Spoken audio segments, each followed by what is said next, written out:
오늘은 이제 우리 교회 눈으로 보는 것보다 이제 코로 냄새 맡는 것이 이제 특별한 것 같아요. 두 가지가 복합되어 있어가지고요. 하나는 우리 교회가 이제 여기 그래도 농촌 지역이잖아요.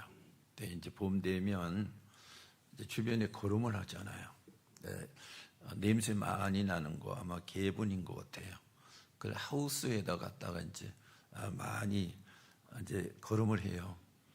차로 몇 차 갔다가 주변에다 부니까 그 냄새가 참 굉장하죠. 어제도 했는데 그리고 또 하나는 봄이 되니까 우리 1층에 이제 난로 쓰는 거 있잖아요. 그 이제 겨울에는 계속해서 많이 넣어놓는데 봄이 되니까 이제는 요것만 피우고 말아야지. 그리고 신경들을 안 쓰죠. 우리 집사님이 계속 잘하시는데. 그랬더니 아침에 이게 좀 타다가 이게 연료가 없어지니까 이게 냄새가 나는 거야. 계속 그냥 타버리니까. 두 가지가 합하니까 교회가 얼마나 냄새가 나고 짜증이 나겠어요. 근데 좀 이제 정화가 되니까 좀 덜해지죠. 우리가 성경에서 보면 참 이 세상에 짜증난 일이 많았고 힘든 일이 많은 것 같아요. 근데 이상하게 하나님과 관계가 되면 그것이 변화가 되었어요. 우리가 이제 베델을 하면 참 하나님의 집이다, 단을 쌓는 곳이다 이러면서 참 은혜로운 곳이잖아요. 그런데 여기가 원래 루스였다. 이제 들판, 나무가 듬성듬성 있는 들판이었다. 근데 여기 야곱과 하나님이 만난 다음에 달라졌어. 베델로. 그리고 이제 신약에서 보면 이제 나인성이라고 있어요. 근데 나인성이 그렇게 좋지 않은 성이죠. 이제 과부된 사람이 하나 있는 아들이 죽어서 이제 통곡을 하면서 나오죠.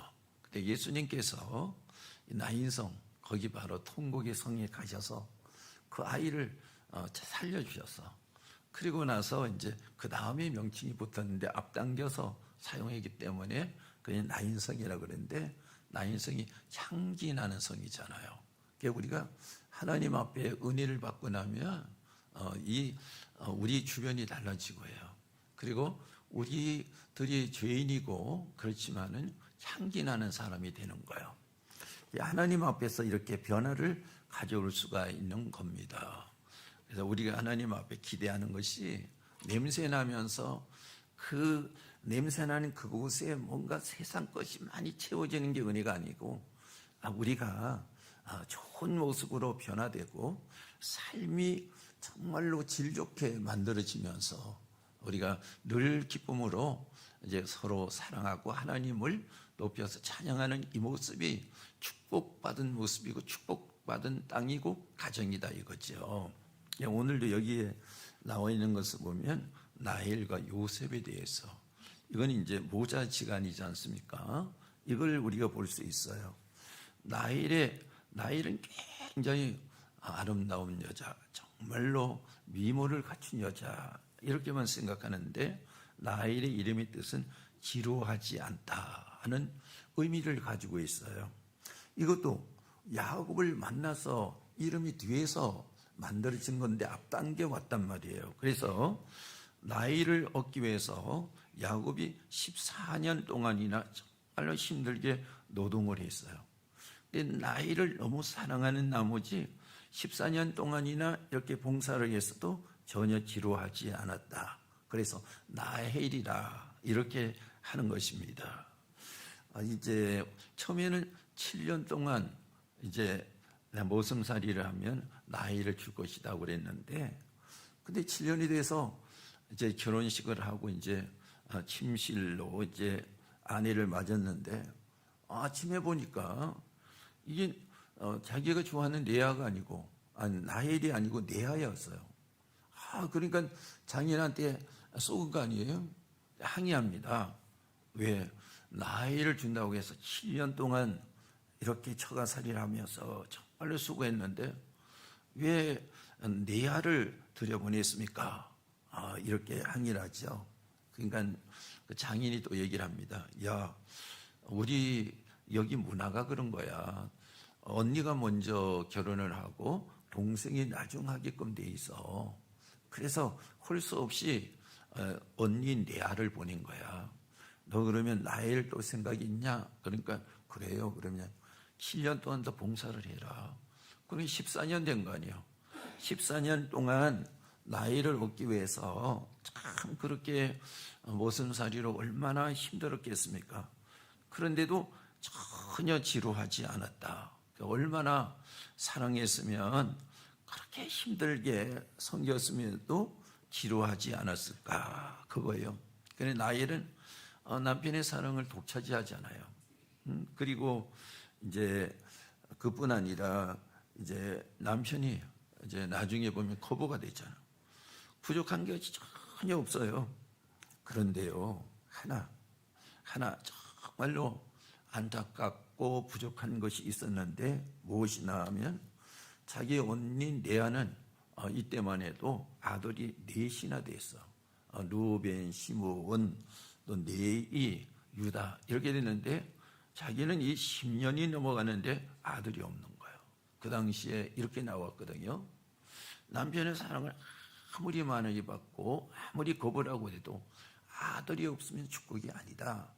그 시대의 그곳의 문화가 그랬단 말이에요.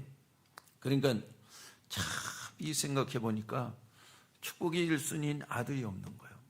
그러니까 얼마나 마음이 힘들고 어렵고 고통스럽겠습니까? 그리고 그 남편이 재산이 그렇게 많은 것도 자기는 아들이 없으니까 자기 아들에게 주어지지 않고 그 언니의 아들에게 주어질 거 아니에요. 그러니까 이 라헬이 야곱을 들볶는 거예요. 왜 나에게는 아들이 없고 당신은 왜 언니에게만 아들 낳게 했냐고 이렇게 하니까 야곱이 성질을 내는 거예요. 사랑하는 사람이라도. 그래서 창세기 30장 2절 말씀해 보니까 야곱이 라헬에게 성을 내어 이루시되 그대를 임신하지 못하게 하시는 이는 하나님이시니 내가 하나님을 대신하겠느냐 이렇게 말하고 있죠. 그러니까 아들을 낳고 안 낳고는 누구에게 있다? 하나님에게 있다 얘기지 않습니까? 그러니까 야곱의 사랑을 자기는 받았지만은 하나님의 사랑을 받지 못하겠다 이렇게 생각하고 있는 거 아니에요? 그래서 22절에 하나님이 나이를 생각하신지라 하나님이 그의 손을 들으시고 그의 태를 여셨다. 그러면 아들이 없을 때는 생각하지 않았다 이 얘기지 않습니까?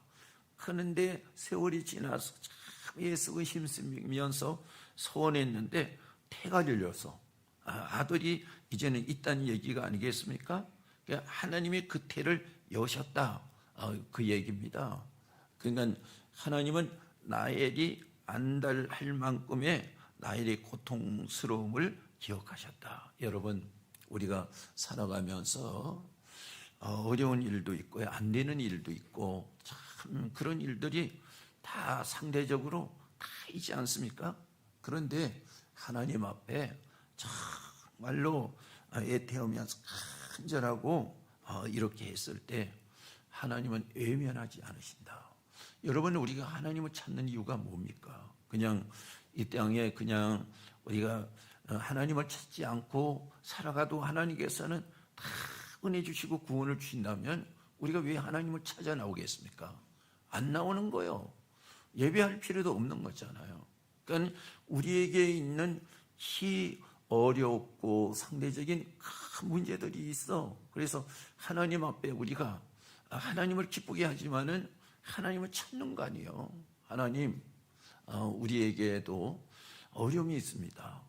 그 어려운 문제, 태를 여시는 문제는 하나님께 있기 때문에 오늘 하나님을 찾은 것 아닙니까? 솔직히 여러분 보십시오. 우리가 하나님이 우리에게 그냥 이 땅의 백성들 다 은혜를 주신다고 그러면 무엇 때문에 하나님을 찾겠습니까? 우리가 하나님을 찾아서 예배하면서 하나님의 마음에 들면서 하나님 앞에 내가 부족한 것을 얻기 위해서 하나님 앞에 나온 것이 우리의 심리적인 현상이 아닙니까? 그렇단 말이에요. 그것을 우리가 성경에서도 이렇게 보게 되는 거지요.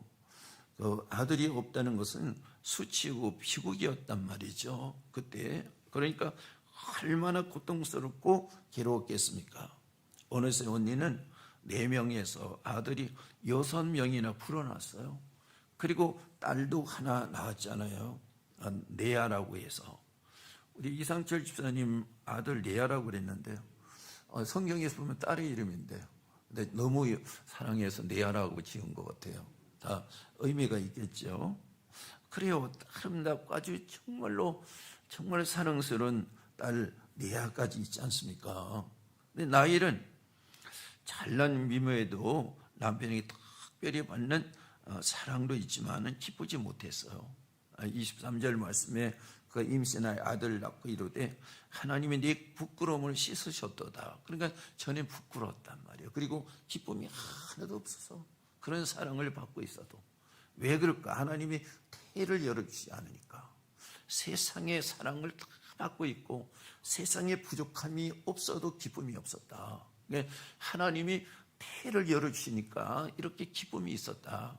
요즘엔 뭐 그렇지 않지 않습니까? 그러니까 부끄러운 여자로 이렇게 추락했었는데 하나님은 그때에 태의 문을 열어주셨다. 그 22절 하나님이 나이를 생각하신지라 하나님이 그의 손을 들으시고 그의 태를 여셨으므로 이렇게 나오게 있는 것이죠. 그래서 열고 닫는 키는 누구에게 있다? 하나님에게 있다 얘기입니다. 그래서 여러분 우리가요 우리 인생에 열고 닫는 키를 우리가 가지고 우리 마음대로 한다면 여러분 신을 찾습니까? 하나님을 찾습니까? 안 찾아요. 아무리 이론적으로 설명이 다 있어도 내가 할 수 있다면 어떻게 하나님을 찾습니까? 키는 하나님이 가지고 있기 때문에 하나님을 찾는 거예요. 이게 당연한 문제가 아니겠습니까?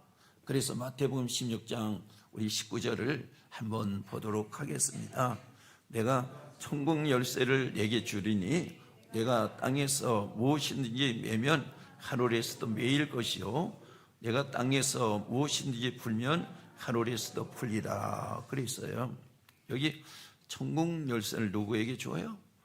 베드로에게 주겠다. 이것은 교회 영원 구원과 관계가 있지만은 그 안에서 있는 내용들을 또 담아서 본다면 하나님께서 문을 닫고 여는 문이 하나님에게 있다 이거잖아요. 그러면 하나님께서 베드로에게 주시는 사명이 있잖아요. 그 사명을 하나님의 뜻대로 했을 때 베드로에게 채워주신 것, 필요한 것은 채워주시는 것은 누가 하신다? 하나님이 하셔요. 하나님이 하늘 문을 닫고 하시는 분이 하나님이시다 하는 것입니다. 그래서 열고 닫는 것은 하나님 앞에 있다. 여기 태의 문을 열고 안 열고도 하나님 앞에 있다. 그 인생의 문을 열으시는 분이 누구예요? 하나님이시단 말이에요. 인생의 문을 여시는 분이 정말로 하나님이셔요. 저는요 인생의 문을 닫고 여시는 분이 하나님인 것을 저는 알아요. 저는 하나님을 늦게 믿었지요. 근데 한 가지 문제가 꼬이니까 20가지, 30가지 문제가 꼬이더라고요. 이건 도저히 풀 수가 없어요. 어느 날 제가 이제 교회 문을 드나들면서 참 이거 이럴 수도 저럴 수도 없어.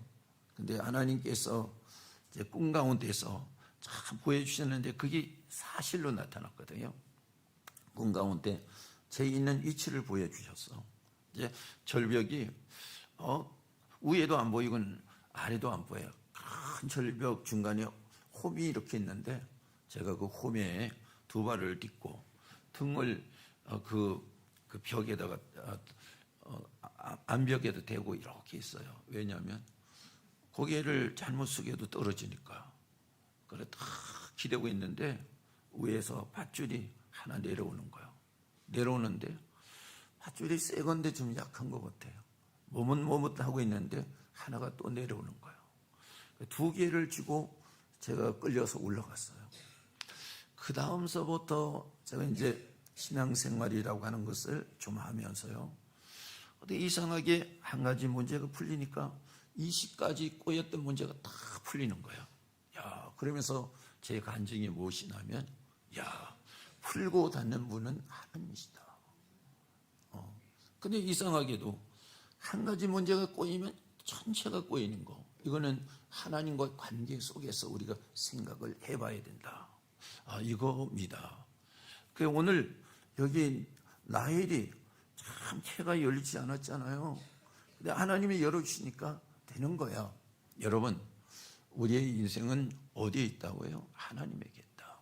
항상 우리 신앙 고백이 인생의 문제는 하나님에게 있다. 그래서 교회에서 목사가 하면서 제가 합니다 이렇게 얘기를 안 하죠. 저는 못하지만 하나님은 하십니다. 여러분, 요셉이 고백이 그거 아니에요? 요셉이 바로에게 불려가서 너 꿈 해석을 좀 해. 그러면 저는 못하지만 하나님이 말씀하시는 대로 제가 해석해 올리겠습니다. 이렇게 하잖아요. 그러면 다니엘은 안 그랬나요? 다니엘도 역시 다니엘 2장의 말씀해 보면 이제 느부갓네살 왕이 꿈을 꾸고 대제국인데도 그 꿈을 해석을 못하는 거예요. 근데 포로로 붙잡혀간 다니엘이 참 지혜로운 사람이라 이렇게 해가지고 이제 왕에게 청거가 돼서 갔잖아요. 근데 하나님이 말씀을 해 올리겠습니다. 그러잖아요. 그러니까 이 인생이 누구에게 있다는 거예요? 하나님에게 있다는 거잖아요. 그래서 때로는 보면 제가 한다는 말을 못하고요. 하나님이 하시면 하십니다.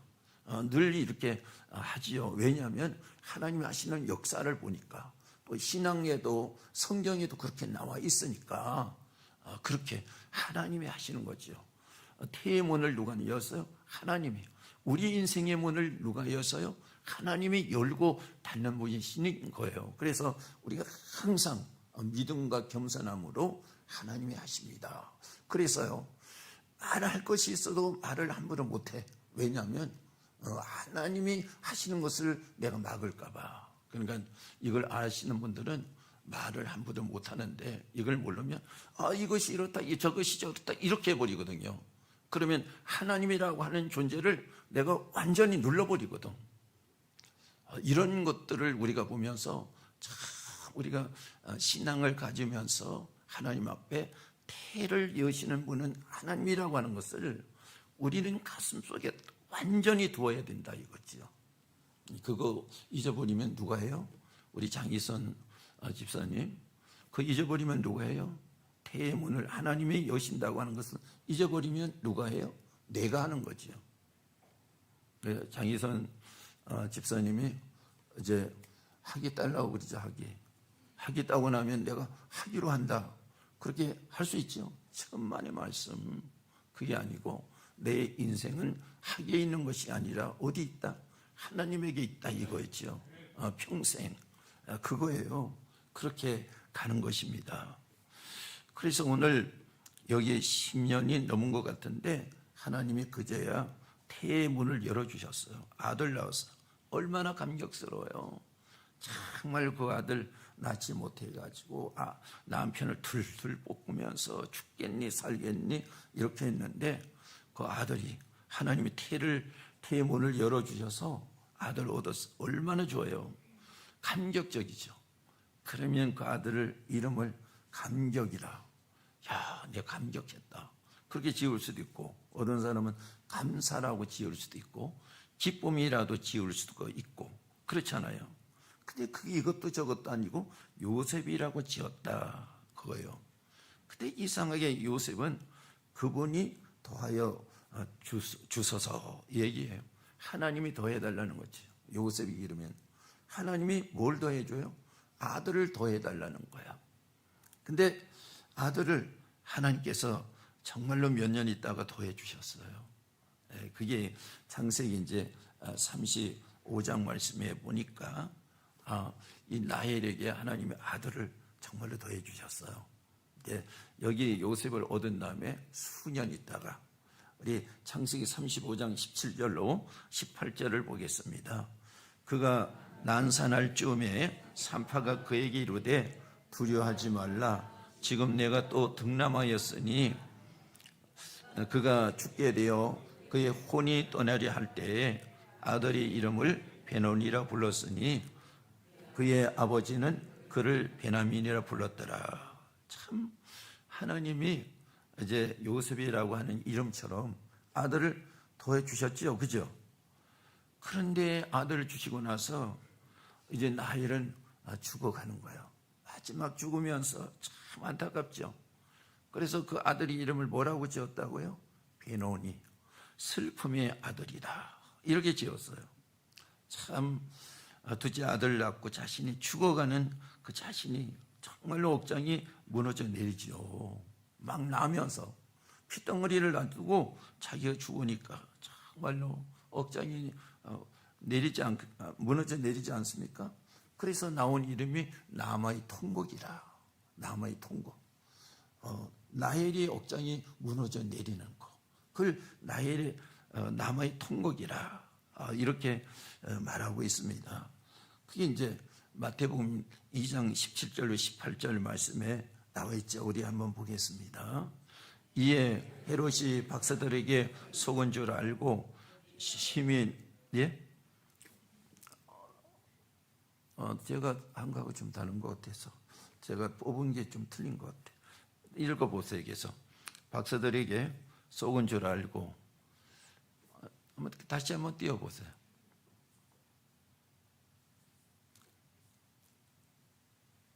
안 나와요? 그럼 제가 읽을게요. 2장 17절 18절에 예, 헤롯이 박사들에게 속은 줄 알고 심히 노하여 사람을 보내어 베들레헴과 그 모든 지경 안에 있는 산의 아이를 박사들에게 자세히 알아본 그때를 기준으로 하여 2살부터 그 아래로 다 죽이니 이에 선지자 예레미야를 통하여 말씀하신 바 라마에서 슬퍼하며 크게 통곡하는 소리가 들리니 나헬이 그 자식을 위하여 애곡하는 것이라. 그 자식이 없으므로 이로받기를 거절하였더라 함을 이루어졌느니라 그랬어요. 여기 그 아들 둘째를 낳고 자기는 죽어가는데 얼마나 애통이겠습니까? 남아의 통곡이라. 남아라고 하는 곳은 실제 있었거든요. 예루살렘에서 북쪽으로 베들레헴으로 가는 그 중간에 남아가 있어요. 그런데 여기에 실제로 여기서 나헬이 죽은 것도 아니고 여기에 무덤이 있는 것도 아니거든요. 이 나헬의 무덤은 베들레헴에 있거든, 남쪽에. 예루살렘 남쪽에 8km 지점쯤에 있거든요. 우리 이제 신성 교사님이 이제 이 선교하고 양육하는데 베들레헴에 있는 것 같아. 어떤 데 전화하다 보면 목사님 제가 베들레헴에 지금 양육하러 가요. 그런데 그 부근에 남쪽에 있는데 북쪽에 남아의 통곡이라고 나와 있어. 이것은 여기서 죽은 것도 아니고 여기서 묻힌 것도 아닌데요. 왜 통곡이라고 할까? 여기는 예수님이 십자가의 상에서 달렸을 때와 연관을 시켜보면 답이 나오는 거예요. 그 연관을 시키면 우리 이제 마태복음 27장 46절을 한번 읽어보도록 하겠습니다.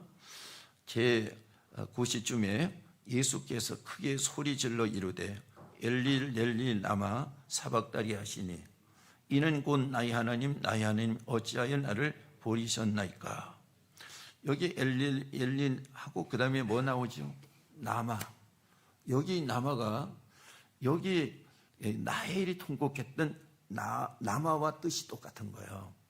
그 얘기가 무슨 얘기냐면 라마라고 하는 것은 왜 어찌하여 이 뜻을 가지고 있거든요. 그러니까 실제로 여기에 나헬이 장소적으로 여기 라마라고 하는 곳에서 죽고 거기에 묻힌 것이 아니고 라마의 통곡이라고 하는 것은 예수님이 십자가에 달리셔서 하나님께서 예수님이 그렇게 부르짖어도 아무 대답도 없어. 그럴 때 예수님이 얼마나 힘들고 고통스러웠어. 왜 하나님께서 내가 부르짖어도 하나님은 왜 대답하지 않으십니까? 그때 예수님의 심정을 알게 되는 거죠. 자기는 자기가 잘못해서 죽는 것 아닌데 십자가에 달려서 얼마나 고통스러워요. 견딜 수 없는 거예요. 그래서 남아 왜 하나님께서 대답하지 않으십니까? 그 얘기죠. 오늘 여기 라헬도 그래요. 하나님 왜 요셉이라고 이름을 짓게 해놓으시고 아들 주셨는데 하나님이 왜 나를 죽게 하십니까? 이 뜻이에요. 이게 뭔가 우리는 알 수 없어요. 그게 하나님의 섭리라는 거. 하나님의 섭리. 라마 왜라고 하는 그 속에는 하나님의 섭리. 하나님의 섭리는 우리가 알 수 없다 이거예요. 하나님의 섭리. 하나님의 섭리를 우리가 또 조금 앞당겨 본다면 하나님의 계획이요. 하나님의 계획을 우리가 알 수 없어요. 근데 다만 하나님의 말씀을 따라서 순종하면서 가다 보면 하나님의 섭리라고 하는 것을 발견하는 거야 이게. 그래서 우리는 하나님의 말씀을 어떻게 해야 된다고요? 순종하면서 갈 때 보면 하나님의 뜻, 하나님의 섭리를 발견하게 되는 거예요. 여기서 얼마나 슬픕니까? 얼마나 고통스럽습니까? 근데 하나님의 섭리가 뭡니까? 그 아들 라헬의 첫아들이 누구죠? 요셉이. 요셉이 엄마가 없잖아요. 그리고 엄마가 피덩어린 자기 동생 베냐민을 나누고 갔죠. 그 베냐민을 보면서 얼마나 가슴 아파요. 그러면서 누구를 바라봐요? 하나님을 바라보는 거죠. 하나님을 정말로 그 엄마의 남아의 그 고통스러운 심정으로 그 동생을 보면서 하나님을 바라보는 거예요. 하나님은 그 요셉을 마음에 두신 거예요. 하나님을 바라보면서 그렇게 엄마처럼 통곡하는 요셉을 바라보는 거죠. 그래서 뭘 주셨어요? 요셉에게 꿈을 주셨잖아요. 창세기 37장 말씀해 보니까 한 분은 꿈을 꾸는데 하늘에 11별이 요셉을 향해 절하죠. 한 번은 이제 곡식 11단이 요셉의 곡식단을 향해서 절하죠. 라마의 어머니처럼 통곡하는 요셉을 하나님은 마음의 기억을 하셨다 이거죠. 그 요셉이 어떻게 됐어요? 요셉이 이 또 추락을 더해서 팔려가는 거예요. 노예로. 그래서 애굽의 보디발의 집에 노예로 팔렸잖아요. 얼마나 어려워요. 이게 누명을 쓰고. 그러면서 누구만 바라봐요? 참 애곡하는 심령으로 하나님만 바라보잖아요. 그럴 때 하나님께서는 이제 애굽 왕이 꿈을 꿨는데 꿈을 누가 그 넓은 그 지식의 지혜 가진 사람이 많은데 해석을 못하는 거예요. 그때 누구를 기억했어요? 요셉의 꿈을 통해서 복직한 술 맡은 관원장이 요셉을 기억해서 왕에게 청구를 했잖아요. 왕이 이 애굽에는 내 꿈을 해석하는 사람이 없는데 그러면 그 사람을 데려오라. 그래서 요셉이 아직 제대로 크지도 않은데 가서 하나님 앞에 기도하고 바로에게 그렇게 얘기하죠. 하나님이 말씀하시는 대로 제가 해석해 올리겠습니다. 해석 올렸죠. 7년은 풍년이 될 것이요 7년은 흉년이 될 것이요. 다 보니 맞는 거예요. 그 왕의 꿈이. 그래가지고 그 자리에서 어떻게 했습니까? 자기 인장반지를 빼서 요셉의 손에 끼워주면서 왕의 권한을 주셨잖아요. 그래서 총리로 시킨 거 아니에요? 거기서 흉년이 들었는데 그 흉년이 다 세상 사람들이 나와서 공물을 사가잖아요. 그런데 요셉의 고향 그 야곱 아버지 집에도 먹을 것이 없으니 사러 온 거야. 그래서 요셉이 보니까 우리 형들이구나. 그래서 그걸 보면서 하나님의 섭리를 깨닫게 된 거잖아요. 그 나중에 형들이 이제 요셉이라는 거고 하는 것을 알게 되니까 엎드려서 제가 동생을 우리들이 팔았습니다. 죽이려고 했습니다. 용서해달라고 그러니까 요셉이 이렇게 얘기했죠. 하나님이 이때가 될 것을 알고 당신들보다 나를 먼저 보냈지 않습니까? 이 얘기가 뭐예요? 하나님의 섭리가 있었다는 거예요. 그러니까 남아의 통곡에서 무엇을 발견했어요? 하나님의 섭리를 발견한 거예요. 우리가 교회에서 울부짖으면서 기도하면서 무엇을 발견해요? 하나님의 섭리를 발견하는 거예요. 하나님의 섭리를 발견하면서 순종하면서 할 때 협력해서 선을 이루는 하나님의 역사가 우리 안에서 정말로 황금보다도 크게 하나님이 주시는 최대의 은혜가 우리에게 임하게 되는 거예요. 이 남아의 통곡에서 볼 수 있는 거다. 그래서 여러분, 성도들이 내가 할 수 있습니다 이런 얘기하는 게 아니고, 이게 하나님이 하신 일인데 이게 맞다, 이것이 틀리다 이렇게 하는 게 아니에요. 내가 하나님이 내게 아픔을 줘도 하나님의 뜻이거니 하면서 그 아픔을 하나님 앞에 토하면서 하나님의 뜻대로 이루어가기를 위해서 기도할 때 하나님은 섭리를 통해서 나타나는 결과가 일어나게 되는 거죠. 그래서 요셉을 통해서 아브라함에게 언약하셨던 그 백성을 어디서 만들었어요? 그 요셉의 가족들이 다 애굽에 내려와서 여기 400년 동안 살면서 민족을 이루어서 다시 가나안에 갔잖아요. 하나님의 언약 속에서 이루어졌는데 그 섭리를 누가 탔어요? 라마에서 라헬이 고통스러워하면서 그 아들 요셉을 섭리 가운데 맡겼을 때 하나님은 그 요셉을 통해서 하나님의 역사적인 일을 이루어냈단 말이에요. 여러분, 세상이 두렵습니까? 하나님은 우리가 남아의 통곡을 할 때 하나님은 위대하게 하나님의 나라로 하나님이 만들어 놓으시는 거예요. 이 기대가 하나님 앞에 있지 않습니까? 여러분, 이 역사가 우리 성도들이 남아의 통곡 속에서 일어나길 바라고요. 그래서 겸손하십시오. 그래서 순종하면서 가십시오. 그럴 때 하나님이 주시는 참된 은혜라고 하는 것, 축복이라고 하는 것을 여러분들이 손에 쥐고 냄새 맡고 체험하게 되는 은혜가 임하게 될 것이라는 거예요.